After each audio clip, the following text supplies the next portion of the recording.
2022 के अंदर मोहन भागवत जी ने क्या कहा कि हर मस्जिद, हर दरगाह के अंदर शिवालय कब तक ढूंढते रहोगे। ये संभल के अंदर किया, उसका नतीजा क्या निकला। देखिए, ये वो स्थान है जहां से पूरे हिंदुस्तान के अंदर अमन व आस्थे का पैगाम गया है। तो यहाँ पर विदाउट कास्ट एंड क्रीड हर आदमी की आस्था है।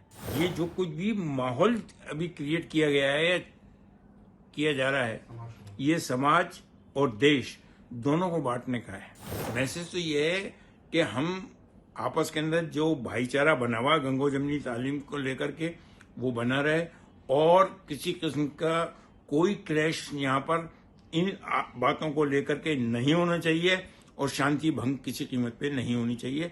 जनाब, दरगाह में हिंदू मंदिर का दावा, प्रार्थना पत्र कोर्ट में स्वीकार, 3 पार्टियों को नोटिस दिया गया है। क्या कहना चाहेंगे इस पूरे मामले में?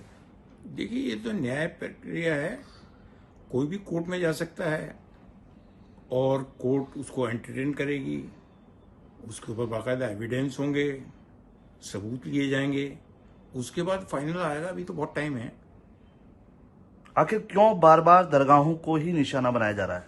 अब ये तो अपने पर्सनल इंटरेस्ट है उनका, वो चीप पब्लिसिटी के लिए कोई भी कर सकता है। तो इसके अंदर रोक तो कोई है नहीं। कोर्ट के अंदर ना तो जाने के लिए है, न इस तरह की पब्लिसिटी हासिल करने के लिए है।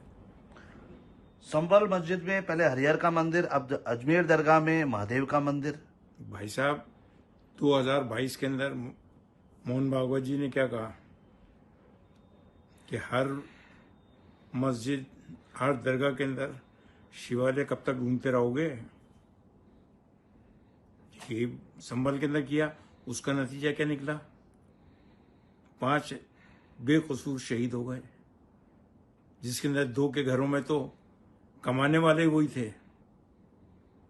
कितना बड़ा सेटबैक लगा है, इसका उनको मलाल नहीं है। आप गरीब नवाज के वंशज हैं, आध्यात्मिक गुरु भी हैं, लेकिन आपको पार्टी नहीं बनाया गया, इसमें क्या कहना चाहेंगे? देखिए, इसके अंदर हमारा वकीलों का, एडवोकेट्स का, हाई कोर्ट, सुप्रीम कोर्ट तक का एक पैनल बना हुआ है। हम उनसे रह लेंगे।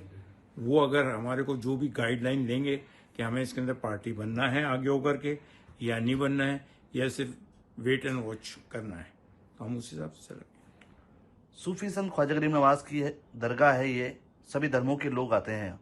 नेता है या अभिनेता, सभी की चादर यहाँ पे पेश की जाती है।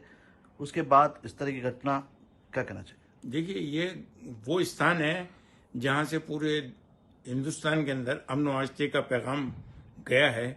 तो यहाँ पर विदाउट कास्ट एंड क्रीड हर आदमी की आस्था है। प्रधानमंत्री जी 1947 से देख लो आप, चादर आ रही है बाकायदा।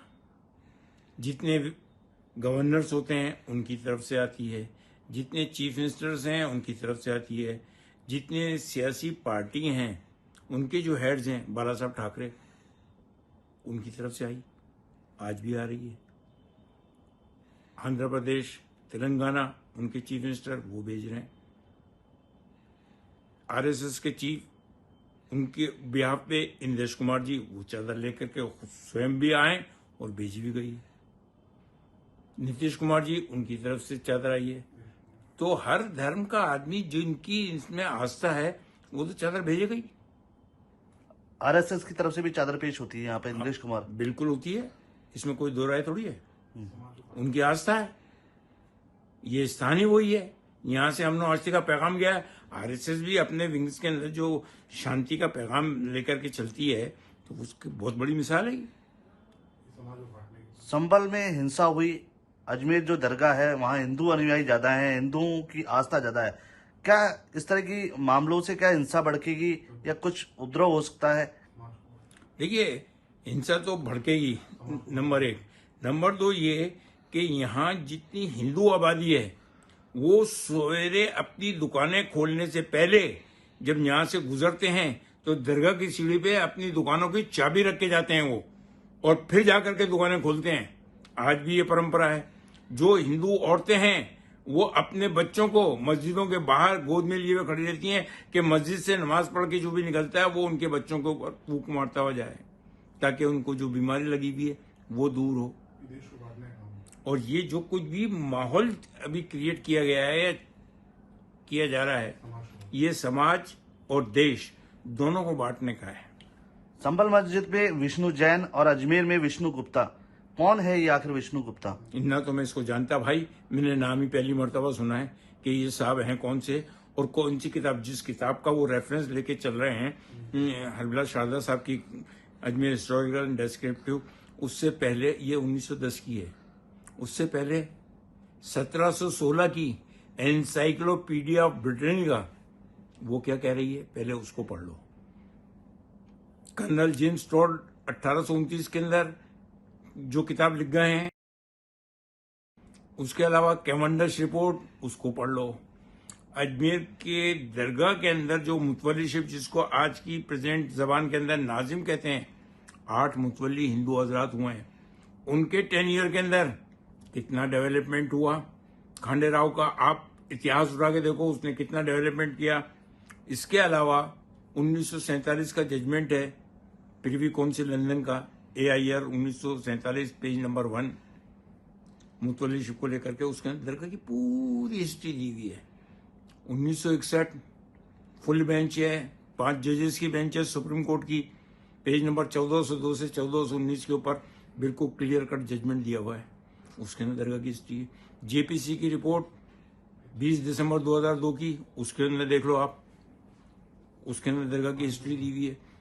1950 के अंदर गवर्नमेंट ऑफ इंडिया ने दरगाह ख्वाजा साहब एक्ट बनाने से पहले जो इंक्वायरी कमेटी रिपोर्ट बैठाई थी, जिसके बिहाफ पे दरगाह का एक्ट बना, एक्ट नंबर 36 1955, उसके अंदर पूरी हिस्ट्री दी हुई है। और उसके चेयरमैन जो थे वो इलाहाबाद हाई कोर्ट के सिटिंग जज थे। उन्होंने जो अपनी रिपोर्ट दी है वो पार्लियामेंट के पटल के ऊपर है, आप उसको पढ़ लो। और दरगाह की जितनी हिस्टोरिकल एंशियंट 200-300 साल पहले की किताबें हैं, उसको आप उठा के देख लीजिए। नंबर 2। नंबर 3 ये कि जहां तक मुगलों का सवाल है, वो तो 1526 के अंदर आए हैं मुगल। बाबर जो आया है, इब्राहिम लोदी से जो उसकी लड़ाई हुई है, उसके अंदर राणा सांगा ने साथ दिया है। और यहाँ अजमेर के ऊपर हुकूमत राणा सांगा की भी रही है।